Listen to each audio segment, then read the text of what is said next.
चलिए अब हम वो क्राइटेरिया देखते हैं जिनके आधार पर मॉलिक्यूलर ऑर्बिटल का फॉर्मेशन होता है। तो वो क्राइटेरिया क्या हैं, इसे बताने के पहले हम जानते हैं कि जब मॉलिक्यूलर ऑर्बिटल बनता है तो एटॉमिक ऑर्बिटल लीनियर कॉम्बिनेशन से एक दूसरे के ऊपर ओवरलैप होते हैं और मॉलिक्यूलर ऑर्बिटल का निर्माण करते हैं। तो देखें कौन कौन से क्राइटेरिया हैं। तो सबसे पहला क्राइटेरिया है कि ऐसे ही एटॉमिक ऑर्बिटल का लीनियर कॉम्बिनेशन पॉसिबल है जिनकी ऊर्जाएं लगभग समान हो, यानी कंपरेबल इक्वल एनर्जी वाले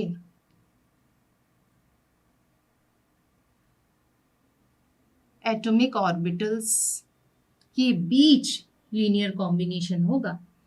जैसे कि यदि हम कोई होमोन्यूक्लियर डायटोमिक मॉलिक्यूल A2 ले लें तो इसके 1s और 1s की एनर्जी सेम है, इसलिए यहाँ पर लीनियर कॉम्बिनेशन हो जाएगा।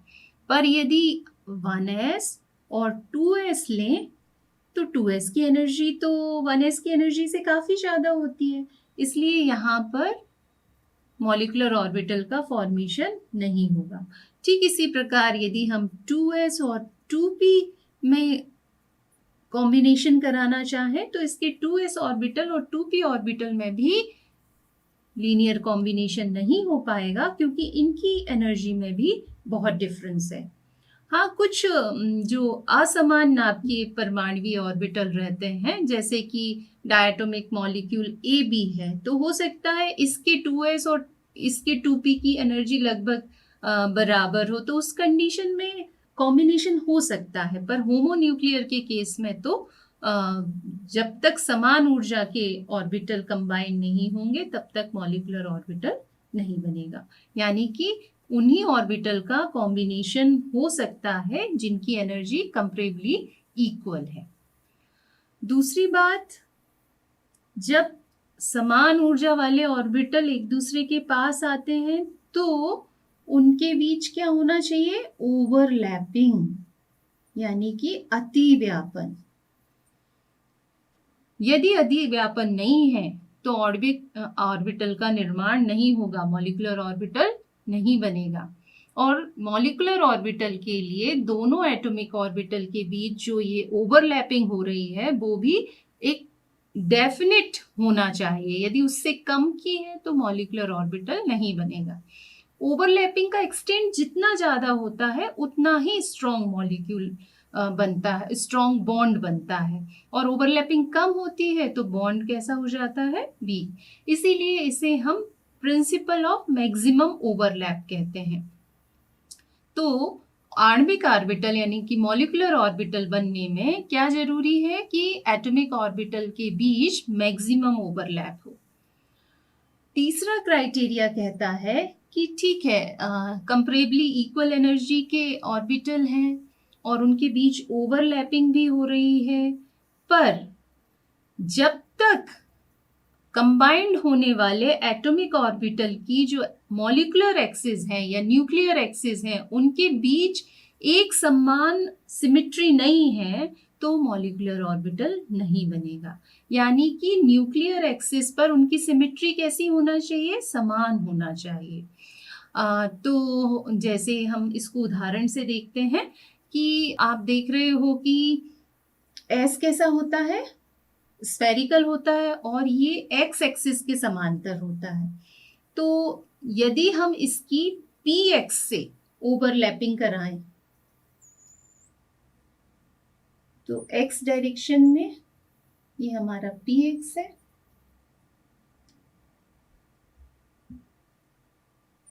और ये हमारा मान लीजिए 2s है। तो s और p, s की सिमेट्री x एक्सिस के अलोंग है और px की भी सिमेट्री कैसी है? x एक्सिस के अलोंग है। तो यहाँ पर जाकर बाद में ओवरलैपिंग हो जाएगी और मॉलिक्यूलर ऑर्बिटल बनेगा।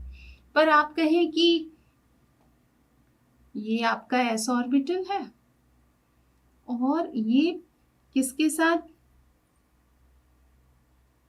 py या pz के साथ ओवरलैपिंग करें तो चूंकि इसकी सिमेट्री एक्स एक्सिस के थ्रू है और इसकी जेड एक्सिस के थ्रू है, तो यहाँ पर मॉलिक्यूलर ऑर्बिटल नहीं बनेगा। यानी तीसरा जो क्राइटेरिया है वो क्या कहता है कि मॉलिक्यूलर एक्सिस के थ्रू क्या होना चाहिए, सिमेट्री होना चाहिए। यदि सिमेट्री होगी तो मॉलिक्यूलर ऑर्बिटल बनेगा, और यदि एक्सिस के परितः सिमेट्री नहीं है तो मॉलिक्यूलर ऑर्बिटल का निर्माण नहीं होगा। तो इस तरीके से किन किन में सिमेट्री हो सकती है एक सी, जिनमें की कॉम्बिनेशन पॉसिबल है?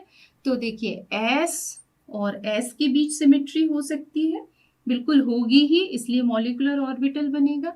फिर हमने देखा कि S और px के बीच ओवरलैपिंग पॉसिबल है, क्योंकि इनकी सिमेट्री न्यूक्लियर एक्सिस के परितः है। फिर px में हो सकती है, क्योंकि दोनों x एक्सिस पर ही होंगे। फिर py में हो सकती है, क्योंकि दोनों कैसे हैं, y एक्सिस के परितः है, और इनमें साइड वाइज ओवरलैपिंग होती है। ठीक इसी तरीके से pz में भी कॉम्बिनेशन हो सकता है, और इनके द्वारा मॉलिक्यूलर ऑर्बिटल का निर्माण होगा। यहाँ आप देखें कि ये जो इंटरन्यूक्लियर एक्सिस पर ओवरलैपिंग होती है, तो हमें पता है कि किस बॉन्ड का फॉर्मेशन होता है, सिग्मा। तो SS, SPX और PX से किस बॉन्ड का फॉर्मेशन होगा, सिग्मा। तो सिग्मा मॉलिक्यूलर ऑर्बिटल के कॉम्बिनेशन से बनते हैं। कौन से molecular orbital, sigma molecular orbital. जबकि py और pz में कैसी साइड वाइज ओवरलैपिंग होती है, और साइड वाइज ओवरलैपिंग के कारण कौन से बॉन्ड का फॉर्मेशन होता है, पाई। इसलिए कौन से मॉलिक्यूलर ऑर्बिटल यहाँ पर बनेंगे, पाई मॉलिक्यूलर ऑर्बिटल। तो हमने देखा कि ऐसा नहीं होता कि कोई भी एटॉमिक ऑर्बिटल आपस में कंबाइन होकर मॉलिक्यूलर ऑर्बिटल बना ले, बल्कि क्या जरूरी है कि सबसे पहले उनकी एनर्जी लगभग बराबर होना चाहिए, फिर उनके बीच ओवरलैपिंग एक निश्चित मात्रा में होना चाहिए। यदि ओवरलैपिंग की मात्रा कम है तब भी मॉलिक्यूलर ऑर्बिटल नहीं बनेगा, तो मैक्सिमम ओवरलैपिंग होना चाहिए। और यदि कंपैरेबल एनर्जी वाले भी हैं, ओवरलैपिंग भी है, तब भी एक बात और जरूरी है कि उनकी सिमेट्री उस न्यूक्लियर एक्सिस के थ्रू होना चाहिए। यदि वो एक ही सममिति में है, एक ही सिमेट्री में है, तो बॉन्ड मॉलिक्यूलर ऑर्बिटल का फॉर्मेशन होगा। और यदि उनकी सिमेट्री एक सी नहीं है, इसकी एक्स डायरेक्शन में है, इसकी जेड डायरेक्शन में है, तो मॉलिक्यूलर ऑर्बिटल नहीं बनेगा। तो इस तरीके से ये कुछ कंडीशंस थी जिनके थ्रू हमने जाना कि किन कंडीशंस में मॉलिक्यूलर ऑर्बिटल का निर्माण होता है।